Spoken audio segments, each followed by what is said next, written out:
Hello everybody, today we are going to talk about dynamic filtering in Excel. A lot of people use ActiveX controls for this specifically.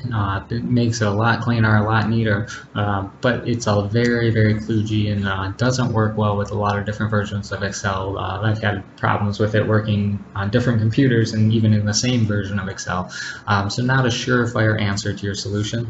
So I'm going to show you how to do it relatively the same thing by just using Excel and using the cells within Excel, no macros or anything else. So hopefully this is a bit easier and works for some people who are having trouble with the ActiveX. So what I'm going to do is I'm going to use this simple data set, just got a list of cats, dogs, and birds, and show you how to do it. This principles can be applied to much larger data sets, a lot more complex data, but this is just a simple data set to give you an idea of how it works, because really I could only come up with so many dogs, cats, and birds.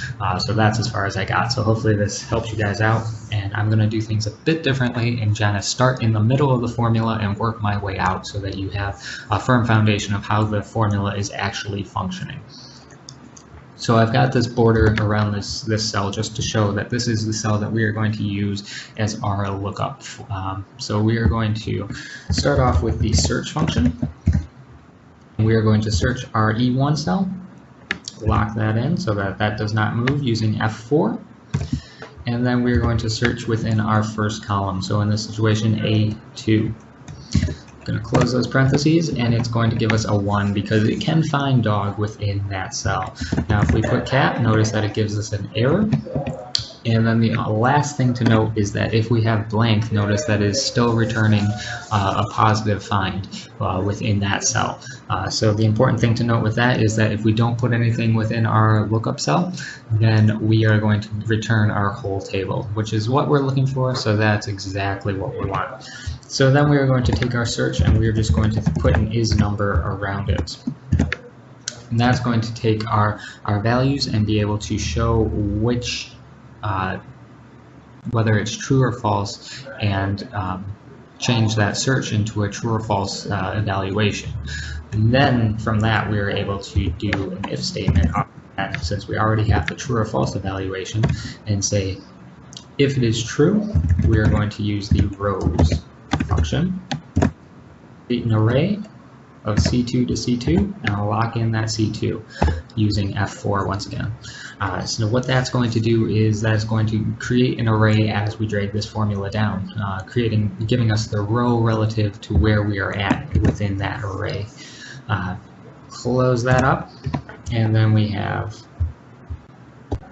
our equations here, so that if we have dog, it'll give us that, and you can notice that we did not put a false in there, so we just have to go back in, throw in if false, put in I, so that all of our falses now become blanks. So that gives us all the rows that match our lookup that we have in E1. But what we want to do now is we want to clump all of these rows together, because right now we have a lot of spaces, which is not what we're looking for. So starting in the middle once again, we're going to use the small formula. Select our array that we have, lock it in with F4. And then we are going to use the exact same rows that we just used. It doesn't really matter what column you use, you just want to have the exact same row that you're on, lock in that first one, and then a relative on the second one. Close that up, and that is going to return the value that we have. So then that's dragging that down. We have all of our rows now lumped together and a bunch of number errors. So if we put an if error around that, blanks, drag that down, gives us a nice clean result so that we have all the rows that we need. From there, we're just going to do some simple lookups, give us a new table. So we are going to use the index formula, select our array, our original data set, lock that in. Our row number is going to be the row that we returned from our formulas in column D. So we'll put that in, and then we will lock the column, not the rows. So just note that we lock the column, put the $sign in front of the column, not the rows. That will help us so that if we drag it to the right, it'll keep that column, but if we drag it down, it will still go down. And then we are going to use the same logic that we did before, this time with columns instead of rows. And what this is going to do is, as we drag it to the right, it is going to just take the next column of that array that we have selected. So right now we only have two columns in our array, but you can see as if we got hundreds of columns, then it would make it a lot simpler, and we don't have to keep typing 2, 3, 4 as we go across.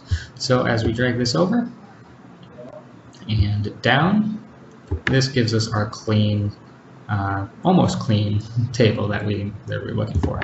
So to make it even cleaner, we'll just throw an if error around here, have it return a blank. Then as we slide this down, it gives us a nice clean look, so that if we have cats, if we have birds, it will just shrink down that table for you and give you the desired option that you're looking for.